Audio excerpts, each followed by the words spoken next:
আসসালামু আলাইকুম। আমি পলি। আমি এখন আপনাদের একটি উপন্যাস পড়ে শোনাচ্ছি। উপন্যাসটির নাম বাইজি কন্যা।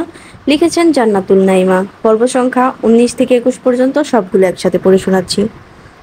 মুনতাহার চিৎকার যেবার অস্বাভাবিক উচ্চরব বাড়ির প্রতিটি সদস্যই শুনতে পেল। মুনতাহা জ্ঞান হারালেও জেবা জ্ঞানে ছিল, তাই তার চেঁচামেচি কান্নাকাটিতেই পুরো বাড়ির পরিবেশ বদলে গেল। কাজের লোক থেকে শুরু করে অরুণা, শবনম সহ প্রেরণাও ছুটে এলো।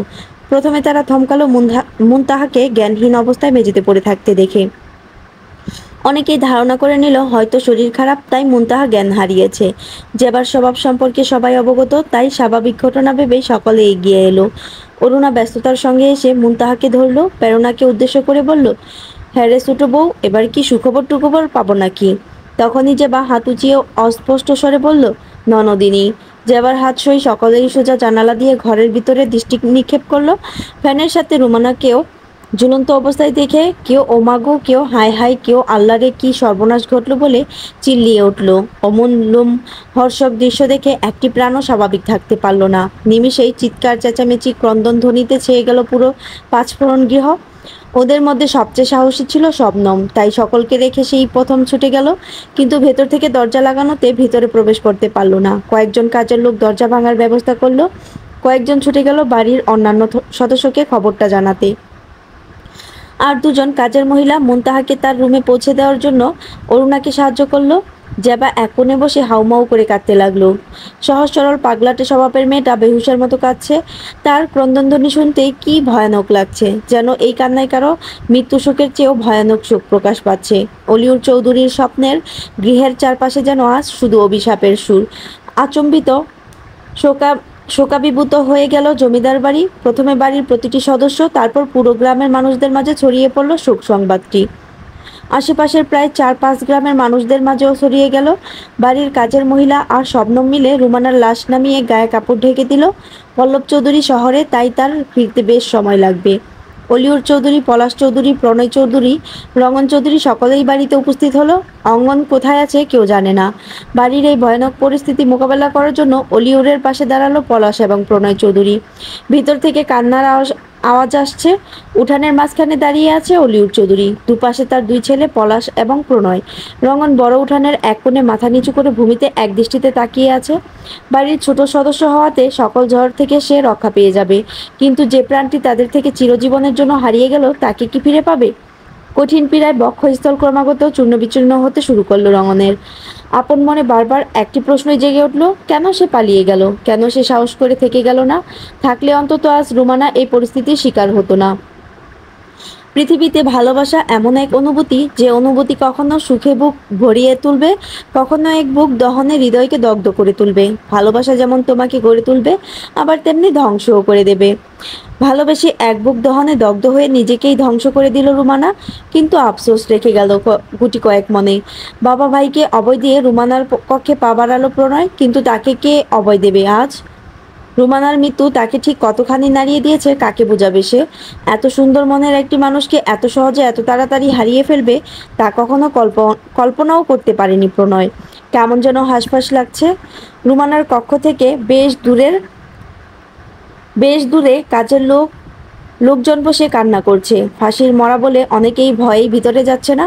কক্ষের ভিতরে শবনম ছাড়া শুধু দুটো কাজের মেয়েকে দেখলো প্রণয়। জানালার বাইরে বসে জেবা কাঁদছে। সমস্তটা বুঝে এক দীর্ঘশ্বাস ছাড়ল সে। গুরুগম্ভীর প্রণয় চৌধুরীর পরিবর্তে আজ এক অন্য প্রণয়কে দেখল শবনম। তার বিক্ষিপ্ত চেহারাটি দেখে ঠুকরে কেঁদে উঠল সে। আর্তনাদে সুরে বলল, ভাই গো, এটা কি হয়ে গেল? প্রণয় ধীর পায়ে এগিয়ে এসে রুমানার নিথর দেহের পাশে হাঁটু গেড়ে বসল। এমন কঠিন মুহূর্তে কঠিন মানুষটি একটি হাত বাড়িয়ে রুমানার ললাটে হাতের তালু চেপে ধরলো। ধীরে ধীরে সে হাতটি নিচের দিক নামিয়ে উল্টে যাওয়া দুটি চোখ বন্ধ করে দিল। তারপর ঘাড় বাঁকিয়ে শীতল দৃষ্টি নিক্ষেপ করলো শবনমের দিকে। প্রখর সে দৃষ্টি জোড়ায় শীতলতা মিশিয়ে কণ্ঠ খাদে নামিয়ে বলল, ভাবি, ওদের নিয়ে বাইরে যান। সকলকে নিয়ে শবনম বেরিয়ে গেল। প্রণয় এবার তার শীতল দৃষ্টিজোড়া নিক্ষেপ করলো রুমানার বিধ্বস্ত মুখশ্রীতে। ক্ষণকাল সে মুখে তাকিয়ে থেকে এক হাতে পুরো মুখ বুলিয়ে দিল। তারপর একটু মাথা নিচু করে রুমানার কপালে চুমু খেলো, একটি হাত চেপে ধরে বলল, এই পৃথিবীতে আমি আমার জীবনের প্রথম এবং শেষ ক্ষমাটুকু তোমার কাছে চাইলাম রুমানা। আমাকে তুমি ক্ষমা করে দিও। তোমাকে ভালোবাসতে না পারার জন্য আমাকে তুমি ক্ষমা করে দিও, তোমার পাশে না থাকার জন্য। কথাগুলো শেষ করে রুমানার মাথায় হাত বুলিয়ে উঠে পড়ল। আশেপাশে সচেতন দৃষ্টি ফেলে কিছু খোঁজার চেষ্টা করলো। যা খুঁজছিল তা পেয়ে চাপা একটি নিঃশ্বাসও ত্যাগ করলো। কক্ষের একপাশে থাকা টেবিল থেকে তড়িৎ গতিতে রুমানার লেখা শেষ চিঠিটি নিয়ে নিজের কাছে অতি গোপনে রেখে দিল। রুমানা হয়তো তাকে শেষ কিছু কথা বলে গেছে। সে কথাগুলো সকলে জেনে গেলে গত রাতে ঘটে যাওয়া ঘটনাও সকলের সামনে প্রকাশ পেয়ে যাবে। যে মেয়েটা আর নেই, সে মেয়েটার জীবনে ঘটে যাওয়া অঘটনটুকু, সর্বনাশটুকু, লজ্জাটুকু আর কেউ না জানুক। আমাদের সমাজটা এমন যে রুমানার আকস্মিক মৃত্যুতে তারা যতটা সমবেদনা জানাবে, তার জীবনে ঘটে যাওয়া দুর্ঘটনাটুকু জানতে পারলে ধারালোভাবে ঘৃণায় মুখ ফিরিয়ে নেবে। হয়তো ঘরের লোকেরাই বলবে, এমন কলঙ্ক নিয়ে মরে যাওয়াই উচিত। অমন কলঙ্কিনীর স্থান এই জমিদার বাড়িতে হতে পারে না।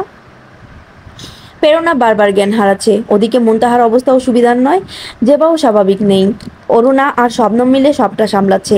এমন অবস্থায় অলিউর চৌধুরীর কাছে খবর এলো, রুমানার বাবার বাড়ির সদস্যরা গেটের বাইরে ভাঙচুর করছে। গ্রামবাসীরাও খেপে গেছে তাদের ভিতরে আসতে না দেওয়ার জন্য। জমিদার বাড়ির লোকজনদের আচরণেই তারা সন্দেহ করছে রুমানা সত্যি আত্মহত্যা করেছে নাকি তাকে খুন করা হয়েছে। গ্রামবাসীদের মনে এমন সন্দেহ ঢুকিয়েছে রুমানার চাচারা। রুমানার চাচারাও তাদের ভাতিজির আকস্মিক আত্মহত্যা মেনে নিতে পারেনি, তাই ছুটে এসেছিল এটা জানতে কি কারণে এমনটা ঘটলো। কিন্তু এসে দেখলো জমিদার বাড়িতে বাইরের একটি সদস্যকেও ঢুকতে দেওয়া হচ্ছে না। এতেই তাদের মনে বিরাট সন্দেহ বাসা বাঁধলো। সঙ্গে সঙ্গে প্রবাসী ভাইকেও ফোন দিয়ে সবটা জানালো। অলিউর চৌধুরীকে যখন রুমানার বাবা ফোন দিয়ে হুমকি দেয়, তখনই অলিউরের চৈতন্য ফেরে। আর যদি পরিস্থিতি হাতের বাইরে চলে না যেত, এই হুমকি সহ্য করতো না সে। কিন্তু পরিস্থিতিতে পড়ে দাঁতে দাঁত চেপে সবটা হজম করলো। বাইরের মানুষদের সঙ্গে ক্ষমতার জোরে লড়াই করা যায়, কিন্তু নিকট আত্মীয়ের সঙ্গে লড়াই করাটা খুব কঠিন, কারণ এখানে মিশে থাকে আবেগ, ভালোবাসা, শ্রদ্ধা, স্নেহ। তাছাড়া রুমানাও তাদের ভীষণ আদরের, স্নেহের, ভালোবাসার। ফাঁসির মরা আত্মহত্যা পুলিশ কেস হবেই। তার উপর রুমানার বাবার বাড়ির লোকজন তাদের বিরুদ্ধে চলে গেছে। তাই উপায় না পেয়ে মাথায় হাত দিয়ে বসে পড়ল অলিউর। প্রণয় বাবাকে ধরে বলল, বাবা চিন্তা করবেন না, সবটা সামলে নেব আমি। এদিকে পলাশের মাথায় কুটবুদ্ধি ভর করলো। সে কাউকে কিছু না বলে, কারো সহায়তা না নিয়ে রুমানার কক্ষে ঢুকে পুনরায় রুমানাকে শাড়ি দিয়ে ফ্যানের সঙ্গে ঝুলিয়ে রাখলো। এদিকে গেট খুলে দেওয়ায় গিজগিজে মানুষ ছুটে ভিতরে প্রবেশ করলো। প্রণয় পলাশের কর্মকাণ্ডে বাধা দেওয়ার সুযোগটুকুও পেল না। পলাশ তাকে ধমক দিয়ে ফিসফিস করে বলল, ফাঁসির লাশ পুলিশ ছাড়া নামাতে হয় না, মাতব্বরি করে নামাইছে। এখন যদি পুলিশ এসে বলে আমরা মেরে ফেলে বলতাছি একাই মরছে, তখন কি তখন কি হবে? আমাদের বিশ্বাস করব? কিন্তু এই ঝুলা দেখা বিশ্বাস করব যে ফাঁসি দিয়ে নিজেই মরছে। গ্রামবাসীরা একে একে প্রত্যেকেই গিয়েই রুমানার লাশ দেখতে লাগলো। সকলেই আহারে সূচক সমবেদনা জানালো। রুমানার চাচারা অলিউরকে চেপে ধরলো, সমান তালে হুমকি দিতে শুরু করলো। যদি এর পেছনে তারা কেউ জড়িত থাকে, প্রত্যেককে কোমরে দড়ি বেঁধে জেলে নিয়ে যাবে, একদম ফাঁসিতে ঝুলিয়েই মারবে সকলকে। যদিও প্রেরণার অবস্থা, বাড়ির সকলের অবস্থা দেখে কিছুটা হলেও সন্দেহ কমলো, তবু অনেকে স্বস্তি পেল না। লাশ স্পর্শ করা নিষেধ, সকলেই অপেক্ষা করছে পুলিশ আসার জন্য। বিষয়গুলো পুলিশ অব্দি পৌঁছাতোই না যদি রুমানার চাচারা এসে হানা না দিত। গ্রামবাসীরা সকলেই একবার করে লাশ দেখে যাচ্ছে। সকলে প্রকাশ্যে হাই হুতাশ করলেও ভিতরে ভিতরে ঠিক সন্দেহ করছে। কেউ কেউ আবার ঘৃণার দৃষ্টিতে তাকাচ্ছে। গ্রামের একজন মহিলা তো বলেই ফেললো, আহারে মেয়েটা আত্মহত্যা করলো, জানাজাও পাবো না, সারা জীবন জাহান্নামে আগুনে পুইরা মরণ লাগবো। কে বলল খালি কি জানাজা, গোরস্থানেও জায়গা পাবে না। সকলের এমন কথাবার্তা শুনে রঙন ধমক দিল। রঙনের ধমক খেয়ে মুখটা বেশ কাচুমাচু করে সরে গেল মহিলারা। সন্ধ্যার দিকেই শারমিন সহ বাইজি গৃহের সকলেই খবর পেয়েছে রুমানার আত্মহত্যার, কিন্তু ভিতরে সবাই যেতে পারছে না। লাশ মেয়েদের সকলকেই দেখতে দিচ্ছে। এই খবর পাওয়া মাত্রই সকলে সেখানে যাওয়ার জন্য শারমিনের কাছে অনুমতি চাইল। শারমিন প্রথমে অনুমতি দিল না, কিন্তু যখন শাহিনুর কান্না ভেঙে পড়ল আর বলল, আম্মা ওই আপাটা খুব ভালো, আমাকে খুব আদর করতো। ওই যে একদিন ফুল চুরি করতে গেলাম, সেদিন ওই আপা আমাকে আর সখীকে অনেক আদর করছে। ও আম্মা, আমি আপারে দেখতে যাব, তোমার দুইটা পায়ে পড়ি আম্মা, আমারে যাইতে দাও। শাহিনুরের অনুরোধে শেষ পর্যন্ত রাজি হলো শারমিন এবং সিদ্ধান্ত নিল সে নিজেও যাবে সকলের সঙ্গে। বাইজি গৃহের সকলেই পাঁচফোড়ন গৃহে প্রবেশ করলো। আজ আর কারো কোনো দিকে খেয়াল নেই, আজ আর নেই কোনো বিধিনিষেধ। শারমিনের হাতটি শক্ত করে চেপে ধরে বেশ জড়তা নিয়ে গৃহের ভিতরে প্রবেশ করলো শাহিনুর। মায়ের হাত ধরেই প্রথম পা রাখলো জমিদার বাড়ির সদর দরজায়। শারমিন, শাহিনুর সহ সকলেই যখন রুমানার কক্ষে প্রবেশ করলো, তখন কয়েকজন মহিলা পুলিশ রুমানাকে নামিয়ে গলা থেকে শাড়ি খুলছে। হঠাৎ বাইজি চুমকি শারমিনকে নিচু স্বরে বলল, আপা, ফাঁসির মরায় তো চোখ উল্টায় থাকে, এর তো চোখ উল্টায় নাই, এটা আসলেই আত্মহত্যা তো? এহেন কথা শুনে শাহিনুর একটু উঁচু গলায় বলল, আম্মা, এ ব্যাপারে কি কেউ মাইরা ফালাইছে? ভারী বর্ষণের মাঝে আচম্বিত যেমন বজ্রপাত ঘটে, ঠিক তেমনি শাহিনুরের বলা কথাটি সকলের কর্ণকুহরে বজ্রপাতের ন্যায় আঘাত করল। বিস্ফোরিত কয়েক জোড়া দৃষ্টি পড়ল মা মেয়ের উপর। শারমিনকে নিজ গৃহে দেখে অলিউর অবাক হলো, কেমন যেন অদ্ভুত এক শক্তিও পেল। পলাশ আর প্রণয়ের দৃষ্টি স্থির হয়ে রইল শাহিনুরের নিষ্পাপ মুখশ্রীতে। মহিলা পুলিশদের মধ্যে একজন উঠে এসে শাহিনুরের কাঁধে হাত রাখলো, প্রশ্ন করল, কেন তোমার এমন এমন কথা মনে হলো? কেন তুমি কি কিছু জানো? শাহিনুর অবুঝ দৃষ্টিতে মায়ের দিকে এক পলক চেয়ে আবার মহিলা পুলিশের দিকে তাকালো, বলল, ফাঁসিতে মারা গেলে নাকি চোখ উল্টে থাকে? আপার তো চোখ উল্টায়নি। তরতর করে সুস্পষ্টভাবে কথাগুলো বলতেই সকলের হৃৎপিণ্ড কেঁপে উঠল। শাহিনুরের বক্তব্য শুনে প্রণয়ের পুরো শরীরে শীতল স্রোত বয়ে গেল। তাচ্ছিল্যের দৃষ্টিতে একবার পাশে মেজবাই পলাশের দিকে তাকালো, কিন্তু শারমিন আটকে উঠে শাহিনুরের একটি হাত চেপে ধরল। আশেপাশে সচেতন দৃষ্টি নিক্ষেপ করতেই দেখতে পেল পলাশ চৌধুরী কুৎসিতভাবে, হিংস্রভাবে তীব্র ক্রোধ নিয়ে তাকিয়ে আছে তার নূরের দিকে। যে বিষয়টা খুব সহজে নিজেরা মিটিয়ে নিচ্ছিল, সে বিষয়টা খুব জটিল রূপ ধারণ করলো। শাহিনুরের সহজ মনে করা প্রশ্নটি পাঁচফোড়ন গৃহের প্রতিটি সদস্যের মনে মারাত্মক শঙ্কা বয়ে আনলো। পলাশ চৌধুরী শাহিনুরের স্নিগ্ধ মুখশ্রীতে স্বচ্ছ দৃষ্টিজোড়ায় নিজের সর্বনাশ ব্যতীত অন্য কিছুই দেখতে পেল না। তার সমস্ত ইন্দ্রিয় শক্তি জাগ্রত হয়ে উঠল। মস্তিষ্কে নাড়া দিয়ে উঠল কেবল একটি বাক্যই, এই মেয়েকে শীঘ্রই নিজের আয়ত্তাধীন করতে হবে। বাবা ভাইয়ের দিকে ক্ষুব্ধ হয়ে তাকিয়ে বলল, আব্বা, ওই শালীর মেয়েরে আজ আমি। বাকিটুকু বলার আর সুযোগ পেল না।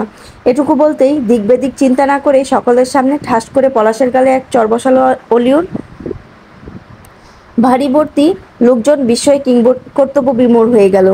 ভয়ে গুটিয়ে গেল পুলিশ অফিসার নিজেও। অলিউর চৌধুরীর ক্ষমতা সম্পর্কে সকলেই বেশ অবগত। শহরের বিশিষ্ট শিল্পপতি, বড় বড় নেতাদের সাথে হাত আছে তার।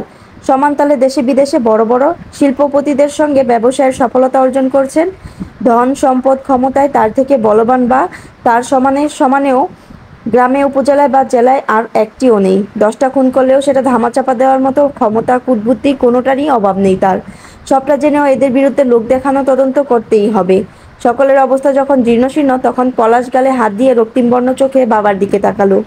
ক্রোধান্বিত কণ্ঠে হুঙ্কার ছাড়ল, আব্বা, আপনি আমার গায়ে হাত তুললেন?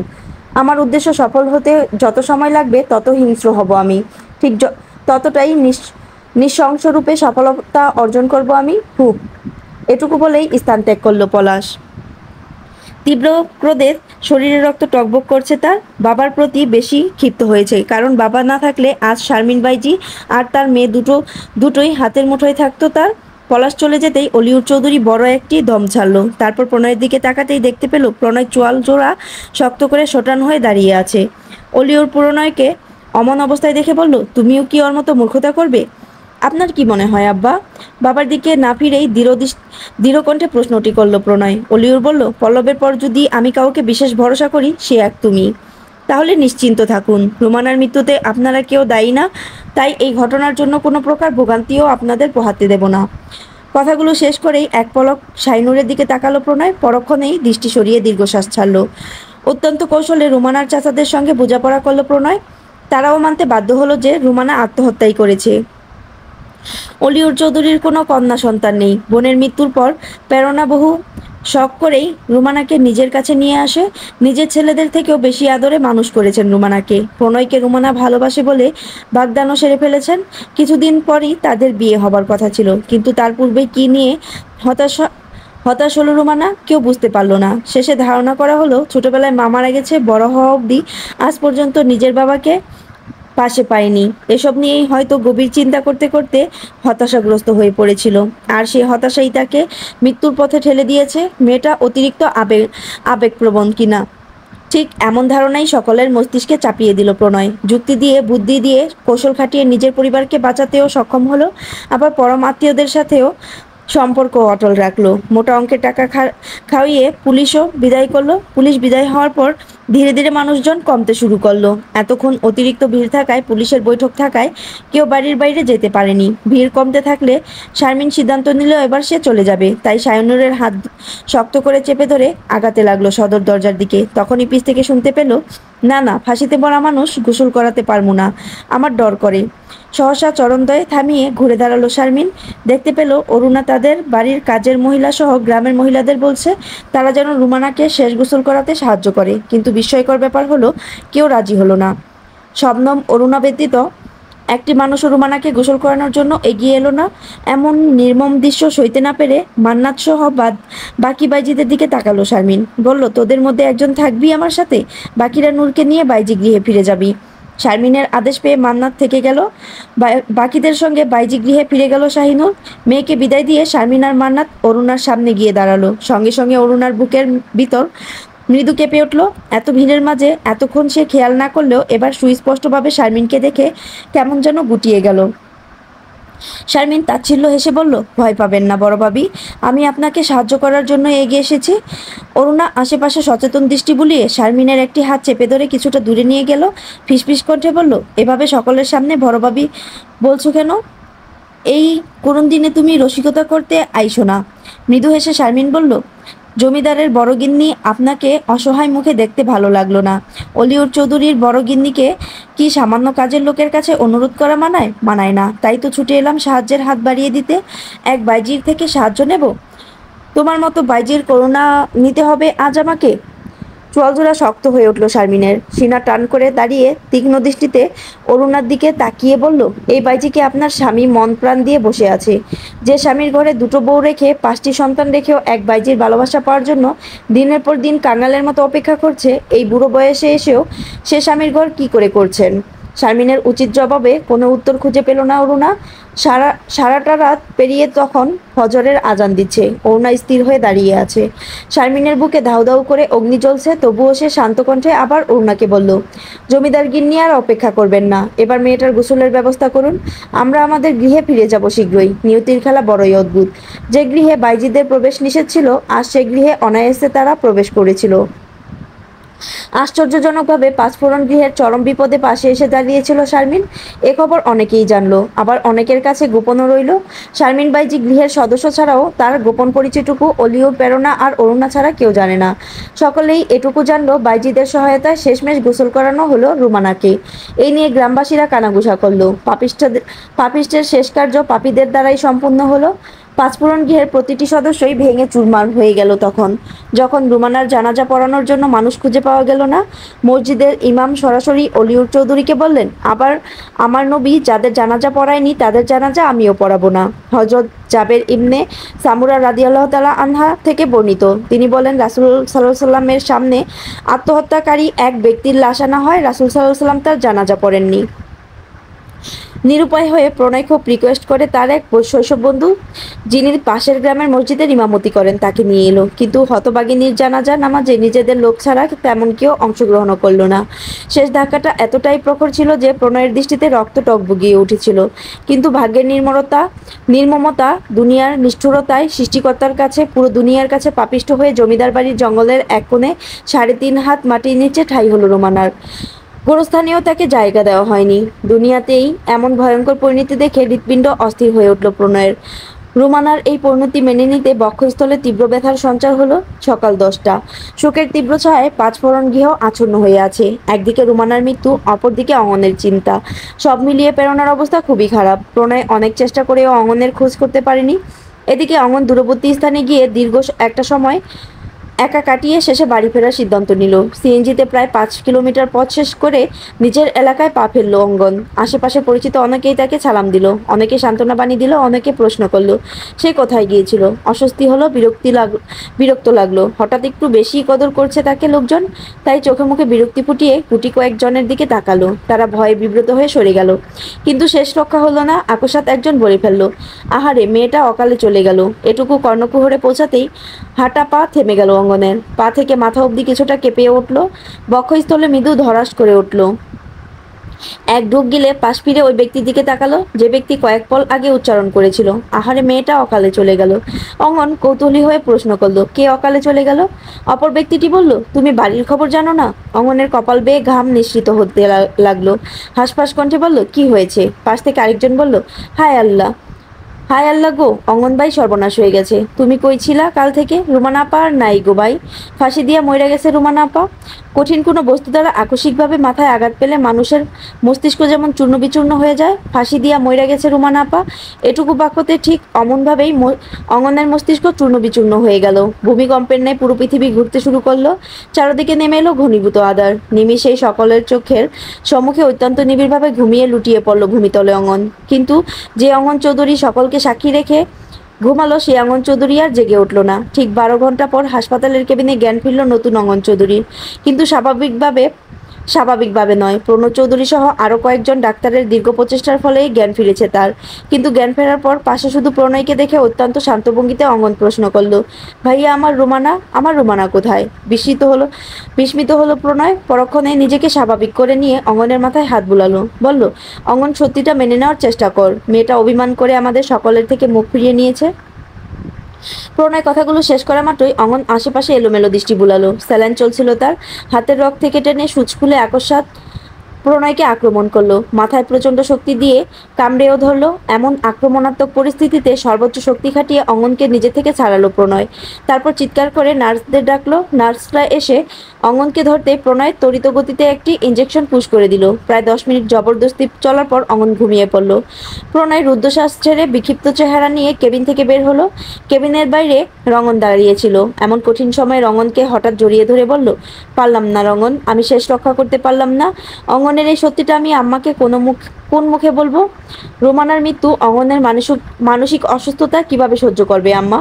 পাঁচফোড়ন গিয়ে সর্বপ্রথম অলিউর চৌধুরী জানতে পারলো অঙ্গনের খবর। রোমানার মৃত্যু শোক হয়তো দিন পেরোলে, মাস পেরোলে, বছর গড়ালে কাটিয়ে উঠতে পারবে, কিন্তু চোখের সামনে অঙ্গনের এই পরিণতি কি করে সহ্য করবে সে?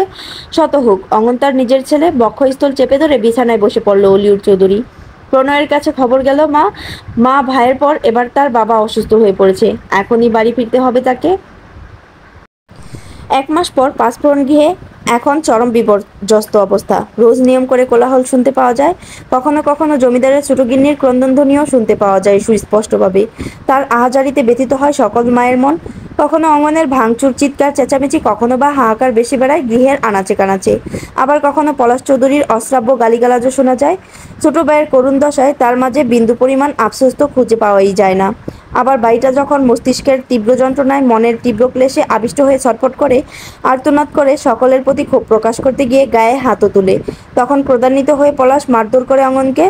বড় ভাই পল্লব আর অলিউর যেদিন বাড়ি থাকে সেদিন রক্ষা পায় অঙ্গন, কিন্তু যেদিন তারা বাড়ি থাকে না সেদিন একদম রক্তাক্ত করে আধমরা করে কক্ষে আটকে রাখে। এসব সহ্য করতে না পেরে, পলাশকে কোনো ক্রমেই বাধা দিতে না পেরে যখন প্রেরণা ছেলে শোকে জ্ঞান হারায়, তখনই খবর যায় প্রণয়ের কাছে। একমাত্র প্রণয়ই প্রতিবাদ করে পলাশের সঙ্গে। গত দিনগুলোতে প্রণয় কম চেষ্টা করেনি। শহরে বড় বড় মনোরোগ বিশেষজ্ঞদের সহায়তা নিয়েছে। চিকিৎসা চলছে অঙ্গনের, তবুও আশানুরূপ ফল পাওয়া যাচ্ছে না। দিনের পর দিন অঙ্গনের পাগলামো যেন বেড়েই চলেছে। অঙ্গনের ভবিষ্যৎ চিন্তা করতে করতে প্রেরণাও কেমন অস্বাভাবিক হয়ে যাচ্ছে। এমত অবস্থায় অরুণা প্রেরণাকে বলল, ছোট বউ, প্রণয়ের থেকে তো সবটাই শুনছিস। অঙ্গন সেই কিশোর বয়স থেকে রুমানাকে ভালোবাসতো, কিন্তু রুমানা প্রণয়কে ভালোবাসতো বলে সে নিজের মনের কথা গোপন রাখছে। রুমানার সুখ চাইছে, কিন্তু মেয়েটার মৃত্যুতে সব উলটপালট হয়ে গেল। এই ছেলের চিন্তায় আমার ঘুম আসে না রে। অনেক চিন্তা ভাবনা করে দেখলাম অঙ্গনকে বিয়ে করানো উচিত। মনমরা হয়ে পালঙ্কে বসেছিল প্রেরণা। হঠাৎ অরুণা এসে পাশে বসে এমন কথা বলায় কিঞ্চিত বিচলিত হলো প্রেরণা। অরুণার দিকে অসহায় দৃষ্টি নিক্ষেপ করে ঠুকরে উঠে বলল, আমার ছেলেটাকে কেউ মেয়ে দিব না আপা। আমার অমন সুন্দর সভ্য ছেলেটার জীবনে কার কুনজর পড়লো? আমার হীরার টুকরা ছেলে, আমার অঙ্গনটার কি হয়ে গেল? বাদ ভাঙা কান্নায় ভেঙে পড়ল প্রেরণা। অরুণা তাকে সান্ত্বনা দিয়ে বলল, কাঁদিস না, আমাদের এত দুর্দিন আসে নাই যে এবাড়ির ছেলের জন্য পাত্রীর অভাব পড়বে। কিন্তু আমার অঙ্গন কি স্বাভাবিক হবে? আমার কলিজাটা কি আগের মতো সুন্দর হাসি দিয়ে আবার আমার বুকে শান্তি দিবে? আম্মা আম্মা ডাকতে ডাকতে ঘরে এসে আমার কুলে মাথা রাখবে? সব হবে, আগে তুই মত দে। বিয়ে করালে সত্যি আমার অঙ্গন ঠিক হবে আপা? সব ঠিক হবে, তার জন্য লাগবে একজন রূপবতী মেয়ের সান্নিধ্য। মনে রাখিস, নারীর সান্নিধ্য পেলে পুরুষ মহাপুরুষ হয়ে যায়। আমাদের অঙ্গনের জন্য একটা রূপের সমুদ্র নিয়ে আসবো আমি, দেখিস, যার সান্নিধ্য পেলে রুমানাকে ভুলে যাবে অঙ্গন। প্রেরণার চোখ মুখ উজ্জ্বল হয়ে উঠল, চকচকে দৃষ্টিজোড়ায় ভেসে উঠল অরুণার প্রতি অগাধ ভরসা। সেই ভরসাতেই প্রেরণা অনুমতি দিল, তবে তাই হোক আপা, তাই হোক। বাইজি গৃহ। হাতাহীন কৃষ্ণবর্ণীয় ব্লাউজের সঙ্গে পাতলা একটি শাড়ি পরে পলাশের সামনে এসে দাঁড়ালো মান্নাত বাইজি। বাইজি গৃহের সেই ঘরে রয়েছে তারা, যে ঘরে শত কয়েক বছর ধরে নিয়মে অনিয়মে বাসরসজ্জা হয় তাদের।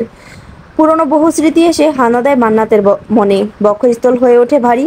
এই সেই ঘর, যে ঘরটার প্রতিটি ইষ্টকও তার আর্তনাদের সাক্ষী। চেয়েছিল আস্ত এক ভালোবাসাময় মানব, একটি ছোট্ট ঘর, ছোট্ট সংসার, অথচ পেল আস্ত অভিশাপ। ভালোবাসা মানে অভিশাপ, হয়তো সবার বেলায় নয়, তবে জমিদারের পুত্রদের ভালোবাসা মানেই আস্ত এক অভিশাপ, যে অভিশাপের ভার বহন করতে করতে লাশ হয়ে ক্ষান্ত হতে হয়। তবে জীবিত লাশের সংখ্যাই বেশি, আর জীবিত লাশগুলোর যন্ত্রণাও বেশ প্রখর। দীর্ঘশ্বাস ছেড়ে কক্ষের দরজা লাগালো মান্নাত। পলাশ চৌধুরী তখন বেশ আয়সী ভঙ্গিতে উদাম শরীরে শুয়ে আছে বিছানায়। নাবির কিঞ্চিত নিচ থেকে প্যান্ট পরায় নগ্ন বুক থেকে উদর অবধি পুরোটাই সুস্পষ্ট চোখে ধরা দিল। তার শ্যামবর্ণীয় সুটাম দেহে লোমশবর্তী বুকে এক নজর তাকাতেই দৃষ্টি নত করে ফেলল মান্নাত। এক ঢোক গিলে ধীর পায়ে এগিয়ে যেতেই বিশ্রী হেসে হ্যাঁচকে টান দিয়ে মান্নাতকে নিজের বুকে আশ্রে ফেলল পলাশ। মুহূর্তে মান্নাতের শরীর থেকে শাড়িটি খুলে মুখে বুক ডুবিয়ে লম্বা করে শ্বাস নিতে শুরু করলো। আচমকা মান্নাতকে শূন্যতে তিলে ঘুরিয়ে বিছানায় ফেলে নিজের বিশাল দেহটি দিয়ে আষ্টেপৃষ্টে জড়িয়ে ধরল। প্রচণ্ড ক্ষিপ্ত স্বরে বলে উঠল, তোকে আমি বলেছিলাম ছল করে চতুরতা করে নূরকে আমার কাছে নিয়ে আসতে। তুই আমার কথা রাখিসনি তুই আমার কথা। শুধু কণ্ঠের ক্ষিপ্ততা নয়, বরং নিজের শক্তিশালী দেহটি দ্বারাও অসহনীয় ক্ষিপ্ততা প্রকাশ করল পলাশ। কখনো অসহ্য হয়ে ছটফট করল মান্নাত, কখনো চোখে অশ্রুপাত ঘটালো, কখনো যন্ত্রণাময় স্পর্শগুলোয় তাল মেলালো। তবুও মুখ ফুটে একটি শব্দ উচ্চারণ করলো না, কারণ নৃশংস মানুষটা তার থেকে ভালো মন্দ যাই শুনবে তাতেই তার ক্ষিপ্ততা বেড়ে যাবে। মনে মনে এখন সে খুব চায় পলাশ চৌধুরী তাকে খুন করে ফেলুক, তার জান কবজ করে তাকে মুক্তি দিক, জান দিয়ে দিবে, তবুও তার হাতে কোনো পরিস্থিতিতে নূরকে তুলে দেবে না। বেইমানির জমিদারদের রক্তে থাকতে পারে, কিন্তু সামান্য বাইজিদের রক্তে বেইমানি নেই। রাত তখন 10টা ছুঁয়েছে। শাইনুরকে বক্ষে চেপে শুয়ে আছে শারমিন। এই 1 মাসে অনেক কিছু ঘটেছে। শারমিন জানতে পেরেছে নূরের জীবনে রঙনের প্রবেশের কথা। সব শুনে পায়ের নিচ থেকে যেন মাটি সরে গেছে শারমিনের। এত পরিশ্রম করে, এতটা যুদ্ধ করে কি লাভ হলো? তার সেই শকুনিদের নজরেই পড়ল শাহিনুর। যেদিন তীব্র ভয়ে জর্জরিত হয়ে শাইনুর সবটা বলে ক্ষমা চাইল, ভাগক্রুদ্ধ হয়ে কতটা সময় বসেছিল শারমিন জানা নেই। কিন্তু যখন সে সম্বিত ফিরে পেল, তখন শাইনুরকে প্রচণ্ড শক্ত করে জড়িয়ে ধরে হাউমাউ করে কেঁদেছিল। বহু বছর পর অনেকটা সময় কেঁদেছিল শারমিন। শাইনুরের ছোট্ট মস্তিষ্কে প্রবেশ করেছিল তার জীবনের বিশাল বিশ্বাসঘাতকতার কথা। মায়ের থেকে সবটা শুনে শাইনুরও বাচ্চাদের মতো ফুপিয়ে ফুপিয়ে কেঁদেছিল। প্রশ্ন করেছিল, আম্মা, জমিদার তোমাকে ভালোবাসলে এমন খারাপ জায়গায় কেন রাখলো? মাকে ভালোবাসতে মাকে ভালোবাসে বলে মায়ের অন্যায়কেও ভালোবাসতে হবে কেন? অন্যায় তো অন্যায়ই, সে যেই করুক না কেন। শাইনুরের কথা শুনে গর্বে বুক ভরে ওঠে শারমিনের। মেয়ের কপালে চুমু খেয়ে বলে, এই তো আমার মেয়েটা কত বুঝে। তোমায় আরও বুঝতে হবে, আরও জানতে হবে। দুনিয়াটা বড় কঠিন, দুনিয়ার মানুষগুলো বড় স্বার্থপর। কঠিন এই দুনিয়াতে নিজেকে কঠিনভাবে গড়ে তুলতে হবে। স্বার্থপর মানুষগুলোর সাথে স্বার্থপর হয়েই লড়াই করতে হবে। সেদিনের পর থেকে শুরু হয় শারমিনের সংগ্রাম, নিজের মেয়েকে কঠিনভাবে গড়ে তোলার সংগ্রাম। যে সংগ্রামে শুরু হয়েছে বাইজি গৃহের ভেতরে, আর শেষ হবে বাইরের জগতে, বিশাল পৃথিবীতে। এখন আর নূরকে একা রাখে না শারমিন, সবসময় নিজের কাছে, নিজের বুকে আগলে রাখে। কতদিন হয়ে গেল অলিওরের সঙ্গে দেখা করে না। অলিওর ঠিকই আসে, কিন্তু মেয়েকে ছেড়ে সে এক মুহূর্তের জন্য সরতে নারাজ। মায়ের মন বুকের ভিতর কেমন কেমন করে। সামনের দিনগুলো নিয়ে ভয় করে খুব। শহর থেকে বান্ধবীর চিঠি পেয়েছে 2 দিন আগে। সে বেশ কঠিনভাবে এবার জানিয়েছে সামনের মাসে নূরকে তার কাছে পাঠিয়ে দিতে, নয়তো পরে আফসোস করতে হবে। বান্ধবীর চিঠির উত্তর দিয়ে শারমিনও বলেছে, প্রিয় সেতারা, তুই রাগ করিস না। তুই তো জানিস জমিদারের চতুর্থ পুত্র বদ্ধ পাগল হয়ে গেছে। এই নিয়ে জমিদারের অবস্থাও তোকে জানিয়েছি, তাই কিছুদিন নূরের বিষয়ে তার সাথে কথা বলিনি, কিন্তু আজকালের মধ্যে তাকে জানাবো আমার মেয়েকে এবার আমার বান্ধবীর হাতে তুলে দিতে চাই। মেয়ের মা আমি, আমাকে তো মেয়েকে পরের ঘরে দান করতেই হবে। বল, তুই রাগ করিস না। যদি রাগ করিস, বেয়ান হিসেবে না হয় মনে মনে গালটা টিপে দেব। সাক্ষাতে তা তো আর সম্ভব হবে না। শোন বেয়ান, তোর ছেলেটাকে বলে দিস তার শাশুড়ি মা তার জন্য আস্ত এক ডায়েরি পাঠাবে। সেখানে একটি অক্ষর না পেলেও নিজের মতন করে অক্ষর দিয়ে শব্দ বুনে নেবে। ভালোবাসা মাখিয়ে বাক্য তৈরি করতে পারবে, যা কখনো নিঃশেষ হবে না। মানুষ নশ্বর, কিন্তু তাদের সৃষ্টি অবিনশ্বর। আমি আস্ত এক ডায়েরি দিলাম তাকে, আস্ত ভালোবাসা বুনে নিতে বলিস। আর হ্যাঁ, মেয়েটাকে এখনো এ ব্যাপারে জানাইনি। তুই আমাকে 2 দিন সময় দে, আমি সবটা জানিয়ে সবটা সাজিয়ে গুছিয়ে নিয়ে আমার অমূল্য রতন কলিজার টুকরাকে শীঘ্রই পাঠিয়ে দেব। ভালো থাকিস, চিঠির অপেক্ষায় থাকবো। শারমিন শায়লা। জরুরি তলবে প্রণয়ের কোয়ার্টারে এসে হাজির হলো রঙন। প্রণয় অত্যন্ত গুরুগম্ভীর ভাব নিয়ে বসে আছে সোফায়। রঙন গিয়ে তার পাশে বসলো। প্রণয় হাতে কিছু পেপারস নিয়ে ঘাটাঘাটি করছে। রঙন অনুমান করলো তার কোনো পেশেন্টের কাগজপত্রগুলো হয়তো অঙ্গনেরই হবে, তাই সেদিকে মাথা ঘামালো না। অপেক্ষা করলো প্রণয়ের কথা শোনার জন্য। গুটি কয়েক মিনিট পর কাগজপত্র গুছিয়ে পাশে রাখলো প্রণয়। পিঠ এলিয়ে এক পায়ের উপর আরেক পা তুলে বেশ আয়সী ভঙ্গিতেও বসলো। দৃষ্টি উপরের দিকে স্থির রেখে তর্জনী আঙুল দ্বারা বুড়ো চুলকাতে চুলকাতে প্রশ্ন করলো, বাইজির মেয়েটার কি খবর? রাত দুপুরে এখনো দেখা হয়? রঙন কিঞ্চিত অবাক হলো, পরক্ষণে মৃদু হেসে বলল, না ভাইয়া, ওর সঙ্গে শেষ দেখা হয়েছিল তোমার জন্মদিনের দিন, তারপর আর হয়নি। কেন? ও চাইনি। অষ্টকোণে দুর্বৃত্ত হাসির দেখা মিলল প্রণয়ের। সহসা রঙনের দিকে ঝুঁকে তীক্ষ্ণ দৃষ্টি নিক্ষেপ করে প্রশ্ন করল, ওর সাথে ব্যাপারটা কতদূর এগিয়েছিল রঙন? হাত অবধি নাকি আরো গভীরে গিয়েছিল? এই ছিল বাইজি কন্যার পর্ব 19 থেকে 21 পর্যন্ত, সবগুলো একসাথে।